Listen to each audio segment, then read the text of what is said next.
are you? Great. Okay, first let me start by saying congratulations on the success of the Umbrella Academy. When it first debuted on Netflix, it was a huge hit, I mean, instantly. And when it was announced that there was going to be a second season, fans just went wild on social media. Right. Yeah, we were super excited. You know, you have high expectations for a first season, but you never know. You're a little nervous. But when the fans sort of fell in love with it was really great for all of us. And the cast was thrilled. I was thrilled. And, you know, we're just very excited then to get another season going. I want to ask you about the season 2 teaser trailer in which the siblings are all dancing. Did they get direction or did they come up with their own bits themselves? For season 2, they did it themselves. They all have such great moves, each one of them. I didn't have to help them at all. I suggested moves, but they ignored me because they're better dancers than I am. Now, was the second season also filmed in Toronto like the first one was?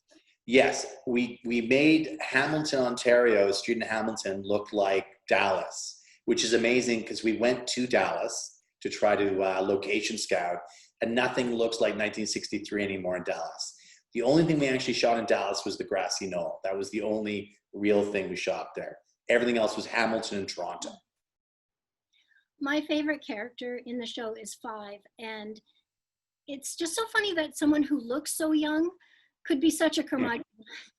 Is there any fear that Aidan Gallagher will not look like a 14-year-old schoolboy for long, or can you write it into the script that both he and the rest of the siblings age a few years? Well, Aidan is such a delight. I mean, I went through hundreds of young kid actors when I first met Aidan when he was 12, actually, or 13 when I met him. And, you know, it takes a lot to have the gravitas of Five, which is, you know, a 58-year-old man in the body of a 13-year-old boy.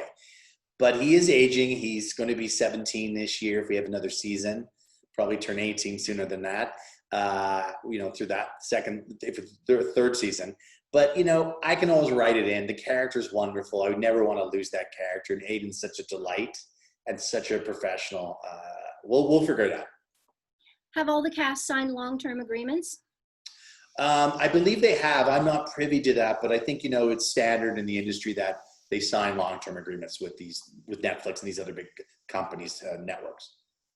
Now, it takes place in the 1960s. Allison gets involved in the civil rights movement, and all of a sudden during the pandemic, the Black Lives Matter movement exploded. What was your reaction when that happened? Because it's such an integral part of the second season. Well, you know, we finished writing the show about a year ago. And I knew if I was going to tell a story about the 1960s, I wasn't going to shy away from real issues. So for the character of Allison, she was a woman of color. So I knew I wanted to tell a story about civil rights. I also wanted to tell a story of what it'd be like to be gay or queer in the 60s in the South. So, you know, we wanted to tell real stories. We did a lot of research into both to make sure they felt authentic. And, you know, from what we know now in the cultural zeitgeist is, you know, we have a long way to go to sort of fight against racism and violence. How long did it take to film the second season? It took, in terms of physical production, it took us almost over 6 months. And I know you like to put Easter eggs in the series. Where can fans look for them in the second season? Well, there's more Easter eggs than ever in season 2, and they're everywhere. Some of them allude to the past. Some of them allude to the future in places, if we're lucky enough to have a season 3, where we're going. And some of them are just fun. I think I'm going to, with the help of Netflix, we're going to release some of them to let them know a little bit of what they should be looking for. But once you find what we hid, you'll be very happy. Now, the last time I chatted with you, the first season was set in modern day and there were no cell phones. And you said you didn't like the idea of cell phones. They take away from the story. Now, did that play any role in the decision to put this in the past? No, it didn't. You know, the volume 2 of the graphic novel deals a little bit of the 6 comics that make up volume 2. One of them dealt with Kennedy in the 1960s. And I decided to spend the entire our season 2 in this little time period.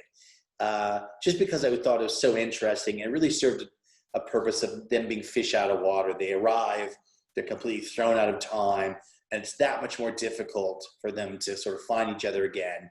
And, you know, they're marooned in this time period. Now, you're from Edmonton, but you went to school in Toronto.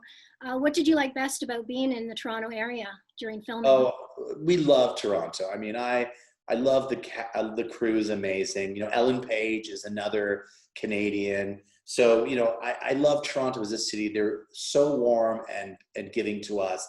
And I have to also say just Hamilton too was really, the people were wonderful. But, you know, you can't get friendlier people. We loved our Canadian crew. And I'm really looking forward, if there's a season 3, getting back up there again. Can you tell us anything that's in store for season 3? I can't. I'd love to, but you know, we haven't been officially picked up, but I do know what season 3 is going to be. I have a very good plan. And I think it will be another big step up for the wonderful Umbrella Academy, this, you know, band of dysfunctional siblings. Thank you so much for talking to me today. It was such a pleasure. And the second season is phenomenal. I just watched every episode one right after another. Oh, I love that. I love to hear when people binge the show, and I'm glad you enjoyed it. Thank you. Thank you. Have a great day. You too.